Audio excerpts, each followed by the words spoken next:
Please, please, come on.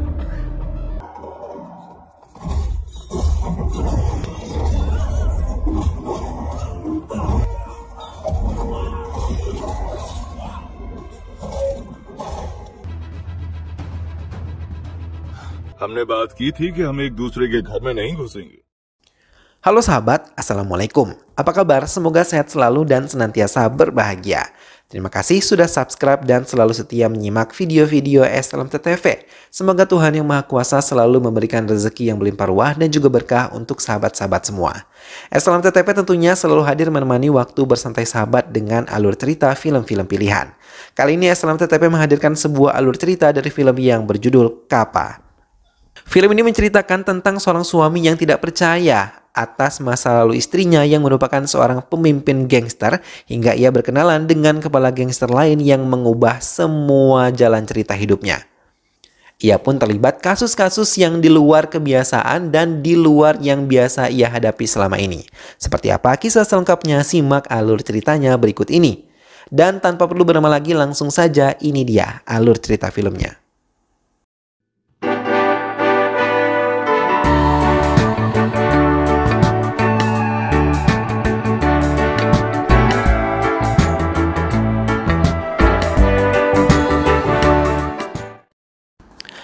Anan yang mengantar Binu ke dokter merasa bahagia karena Binu dinyatakan hamil oleh dokter. Namun tidak untuk Binu. Tidak sedikit pun kebahagiaan terpancar dari wajahnya. Di perjalanan, Anan mencoba menghibur hingga Binu bisa tersenyum kepadanya. Mereka kembali ke rumah mereka di apartemen. Tak lama seorang polisi datang memasuki rumah mereka. Anan tidak bisa menghindarinya dan Binu yang ketakutan mengintip dari dalam kamarnya. Mendengarkan perbincangan antara suaminya yang dimintai sedikit keterangan. Polisi tersebut melihat Binu langsung menanyakannya juga. Namun saat Binu menyebut nama Trivikraman, polisi tersebut terdiam seperti mengingat sesuatu. Binu menegaskan itu adalah nama ayahnya. Tak lama polisi tersebut menyebutkan nama Biju Trivikranam. Binu mengatakan itu adalah kakak laki-laki tertuanya. Setelah meminta tanda tangan keduanya, polisi tersebut pergi meninggalkan mereka. Binu teringat bagaimana Biju dikejar-kejar oleh orang-orang bersenjata tajam lengkap. Binu menangis saat melihat Biju telah tidak bernyawa lagi.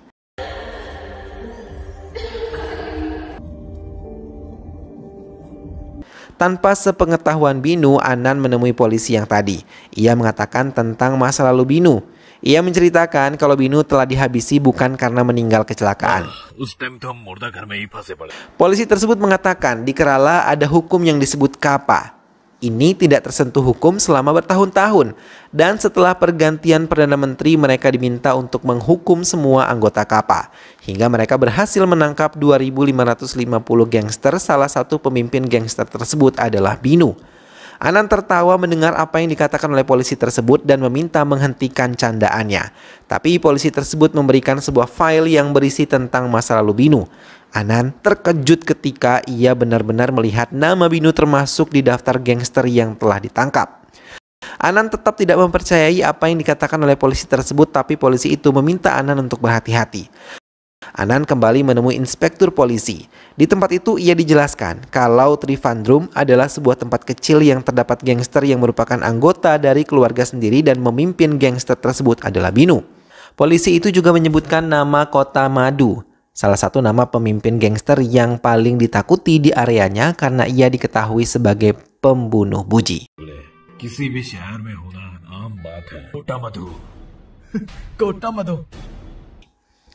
Anan mulai mencari tahu tentang Kota Madu yang berasal dari Trivandrum. Anan mulai mendatangi kantor polisi Trivandrum untuk meyakinkan apa yang dikatakan oleh inspektur polisi kepadanya. Anan menemui Pramela Devi yang merupakan saudara wanita Kota Madu di kantor itu, tapi ia terlambat karena Pramela baru saja meninggalkan tempat itu bersama pengawalnya.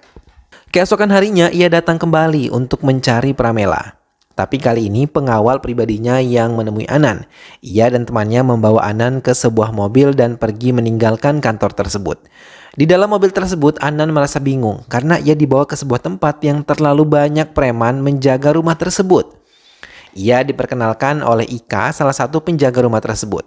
Namun saat ia meminta untuk menemui Pramela, mereka menolak.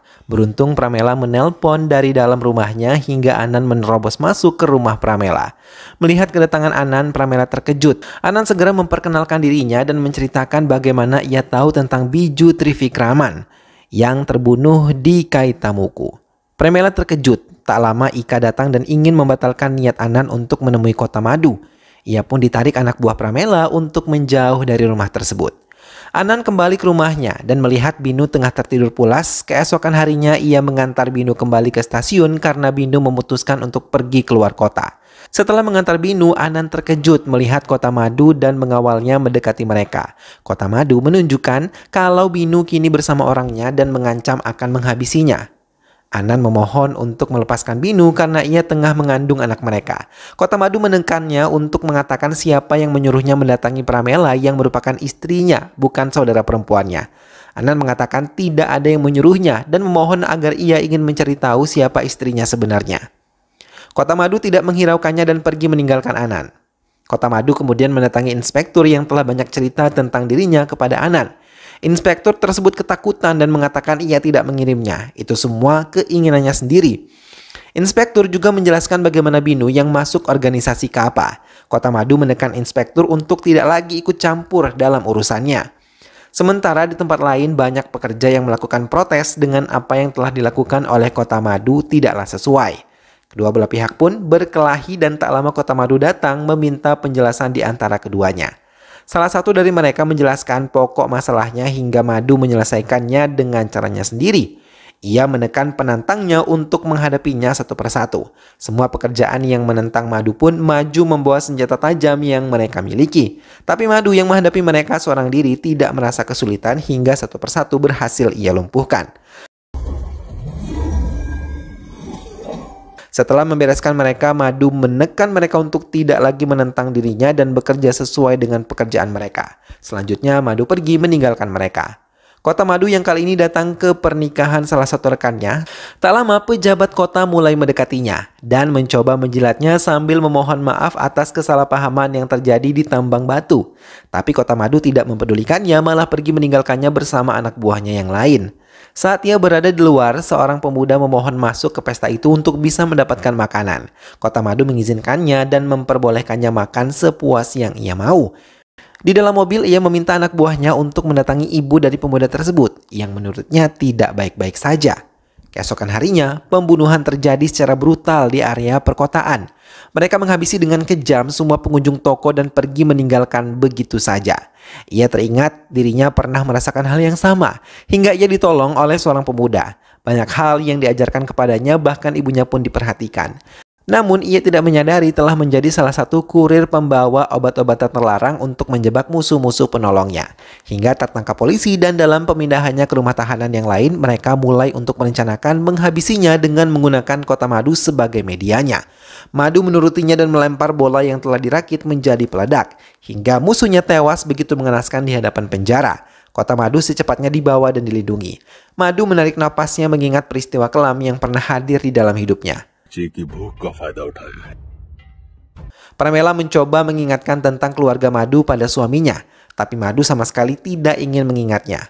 Pramela mencoba menghibur Kota Madu yang dulu bukanlah apa-apa, kini menjadi Kota Madu yang begitu banyak ditakuti musuh-musuhnya karena pengalamannya dari kecil yang begitu mengerikan.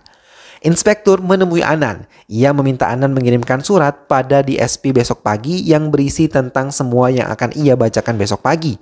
Anan menurutinya dan menemui Inspektur Pratapan dan mengikuti semua yang didikte olehnya. Surat pun dibawa, namun rekan Pratapan mencegahnya dan mengatakan ia harus mencari sendiri pada Kota Madu, tapi Anan kembali teringat pesan Madu untuk tidak lagi berurusan dengannya. Anan menelpon Pramela dan menjelaskan tentang surat yang ia tulis untuk DSP untuk menantang Madu. Pramela memutuskan teleponnya dan mencoba menghubungi seseorang, tapi ia membatalkannya dan meletakkan handphonenya kembali. Sementara Madu berada di kantor partainya. Setelah mengunjungi kantor partainya, ia kembali menghubungi istrinya dan menceritakan tentang Anan yang tadi telah menelponnya. Tak lama Madu menelpon anak buahnya, namun beberapa dari mereka terlibat macet karena kecelakaan, tapi tak lama kemudian Madu sendiri yang terkena kecelakaan. Ia terpaksa membanting setirnya agar bisa menghindari truk di hadapannya. Madu yang selamat dari kecelakaan itu harus berhadapan dengan pengemudi motor yang menginginkan kematiannya. Putra Madu yang berada di sekolah pun diculik oleh seseorang yang tidak dikenal saat Madu masih sibuk menghadapi pengemudi motor. Di tempat lain, kejahatan Madu mulai dicetak di media cetak dan siap diterbitkan untuk menjadi berita utama. Madu yang baru saja tiba di rumahnya disambut senang oleh Pramela yang takut ia akan menghadapi kesulitan. Tapi raut wajah sedihnya tidak hilang begitu saja. Ia langsung memeluk suaminya sambil menangis dan merasa senang karena putranya pun berhasil diselamatkan. Madu menemui teman-temannya dan saat tahu pelaku di balik penyerangnya langsung membalas perbuatannya. Madu juga sekaligus melindungi pria yang pernah menolong hidupnya hingga menjadi pahlawan bagi dirinya. Musuh yang selama ini menjadi bayang-bayangnya dan telah menghabisi ayahnya akhirnya bisa ia habisi dengan tangannya sendiri. Hingga ia mengambil cincin yang telah ia ambil dulu. Anan kembali menemui Madu kali ini dan ia diterima hadir di tengah-tengah keluarga kecilnya. Ia bahkan diajak menikmati makan bersama. Tak lama, Binu menelponnya dan Anan membohonginya. Namun Madu malah kehilangan selera makannya setelah tahu kalau Binu menelpon Anan. Setelah menikmati makan malamnya, Anan undur diri dari rumah Madu. Ika menerima informasi tentang keberadaan musuh yang menjadi incarannya. Pramela merasa khawatir melepas suaminya pergi. Madu yang baru saja tiba di Palayan Tower langsung menemui Nazir yang tengah duduk ditemani minuman di botolnya. Nazir terus meracau tentang kemenangannya melawan Madu. Mendengar hal itu, Madu menekannya kalau ia adalah kota Madu pemenang di kota ini. Nazir terdiam dan mulai memikirkan tentang bagaimana benar-benar bisa mengalahkan Madu. Ia tiba-tiba teringat kebahagiaan keluarganya saat adik perempuannya masih bisa berdiri dan bermain bersama-sama mereka. Hingga tiba-tiba Biju tewas dan membuat Binu menjadi benar-benar trauma dan harus mendapatkan perawatan di rumah sakit jiwa. Nazir terdiam dan menangis mengingat semuanya. Anan menemui Binu yang bahagia melihat kedatangannya. Kini mereka menghabiskan banyak waktu dan kehidupan normal mulai dijalani, semuanya termasuk Madu dan juga Latif. Kebahagiaan Anan bertambah ketika tahu kalau Binu berhasil melahirkan anak mereka dengan selamat. Komisaris mulai mengirimkan anak buahnya tapi mereka tidak menemukan Madu di area airport. Ia mengumpulkan semua anak buahnya untuk membahas bagaimana melengsarkan Madu. Tapi tiba-tiba Madu menelpon komisaris dan tahu apa yang mereka rencanakan. Ia juga mengancam akan menunjukkan kekuatan yang ia miliki. Adik perempuan Nazir yang meninggal mulai dikebumikan menurut ajaran agama mereka. Nazir yang masih belum bisa menerima kematian adiknya meracau pada Pratapan dan rekannya tentang kegagalan yang terus ia terima untuk mengalahkan Madu. Namun mereka terus menyemangati, tapi mereka tidak dihiraukan karena Nazir yang banyak minum sudah tidak sadarkan diri. Beberapa orang yang menggunakan penutup wajah mencoba memasuki rumah Madu malam itu. Namun Madu yang belum terjaga langsung menghadapi para penyusup dibantu anak buahnya yang mendengar keributan. Namun Ika terluka terkena sabetan dari penyusup tersebut. Madu terus mencoba melindunginya dan melawan mereka semua. Hingga mereka ketakutan dan memutuskan untuk pergi dari rumah Madu.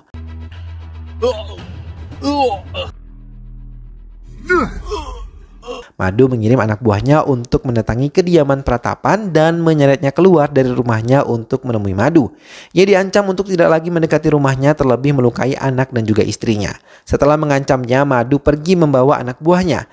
Madu juga mengirim anak buahnya untuk memukuli Latif dan mengacak-acak kantor Nazir. Nazir menghentikan ceritanya pada Anan dan mengatakan semua kerja kerasnya selama 40 tahun tentang kejahatan Madu telah hilang. Anan meninggalkan Nazir di tempatnya. Madu yang yakin ia pasti menang pasti akan memberitahu Latif tentang semua ini. Ia bersama Ika dan anak buahnya yang lain pergi meninggalkan rumah. Kepergian Madu telah ditunggu oleh Latif yang telah menyiapkan orang-orangnya untuk membalas apa yang telah dilakukan oleh Madu. Tapi Madu yang melihatnya terlebih dahulu segera meninggalkan mobilnya dan menemui Latif. Ia mengancam untuk tidak lagi menentangnya setelah Madu puas memberi pelajaran kepada Latif. Presented by Mazaplay.